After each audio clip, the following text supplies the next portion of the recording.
What's up, fight fans? This is Kurt DeVille with Counterpunch Boxing News, and I have some new news concerning Errol, the Truth Spence. Errol Spence responds to Danny Garcia's semi-breakdown and explaining his anxiety and depression through his losses. And this is what Errol Spence had to say. Quote, people trying to figure out how they're going to pay their mortgage or rent every month, etc. Like I said, I don't give a fuck about none of that. I don't care who thinks what about what the fuck I care about. A rich nigga being depressed, and sure my elders felt worse than me. Those are the words of Errol the True Spence. And to counterpunch Errol the True Spence, you can look at this two ways. Okay, first of all, he's saying, well, hey, you know what? Danny Garcia being depressed about him losing, okay, doesn't hold a candle to what a person goes through every day. A normal person that gets up and works every day and can't figure out how to make ends meet, that's enough to make anybody depressed. I think definitely he's unsympathetic. However, here's the irony, though. Okay, I want you guys to listen. Do you guys remember when Errol Spence got in that damn car accident? Right? He got in that car accident and it flipped over, I don't know, a gang of times. He came out, no teeth, no broken bones, you know, and it was a miracle. But then you heard him say, hey, I'm a savage. Then you seen him, that was snatched off. Then you seen him say stuff like, hey, you know, I'm thinking about giving up. You guys remember that? Like, I'm thinking really about giving up, you know, those type of things. And like, you see, he went from I'm a savage to like, hey, I think about giving up. Like, that was a very wide range of emotions coming from Errol the True Spence at that particular time. Well, Danny Garcia is talking about something that we really don't hear Danny Garcia talk about. So it's kind of like, wow.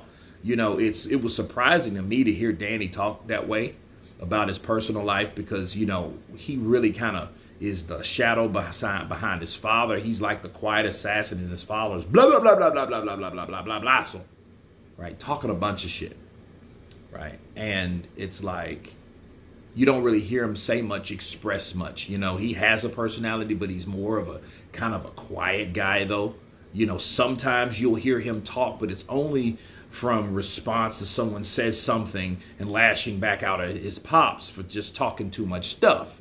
So it was surprising to hear him say that, but you know, it just shows you that everyone's life is different, though.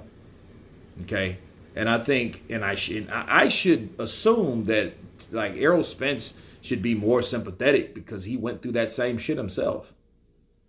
You know. Now, is what Errol Spence saying false? No, he's telling the truth. You know, everyday people go through far more shit, you know, in their life, and they become prone and tougher to it because they have to move on. They have to take care of their family. Who, if they don't do it, who else is? And that's what keeps them going. You know, not sitting around rich and what's going to do about my life? I'm a failure. Well, yeah, I get that too. You know, Dave Chappelle said it better than anybody else about the guy he went to school with, became the lawyer and fell in love. And then, you know, his wife took, he ended up not having anything, and his wife took half of what he didn't have.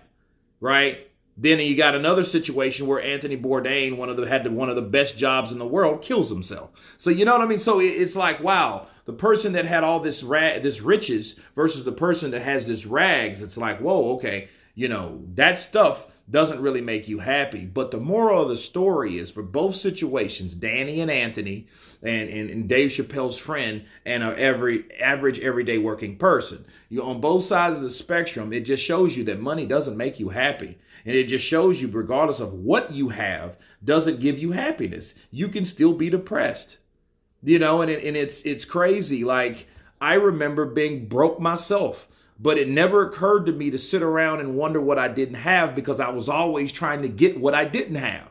So I think the purpose of a lot of people's lives is the struggle. The struggle keeps them sharp. The struggle keeps them on edge, on angst, where they need to be. Because if they sit around and worry and wonder about what they could do and what they don't do and how they feel, I think that's what's going to keep people depressed and ending up like Danny Garcia, like Tyson Fury, like Anthony Bourdain, like all these people that sit around with too much stuff on their hands. My recommendations: find you some shit to do.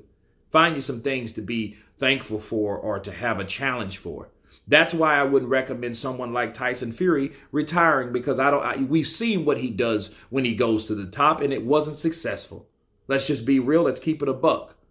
But Errol Spence talking shit about Danny Garcia, I think instead of talking shit about him, I think he should be there to comfort him, because he's been in that same situation. Counterpunch.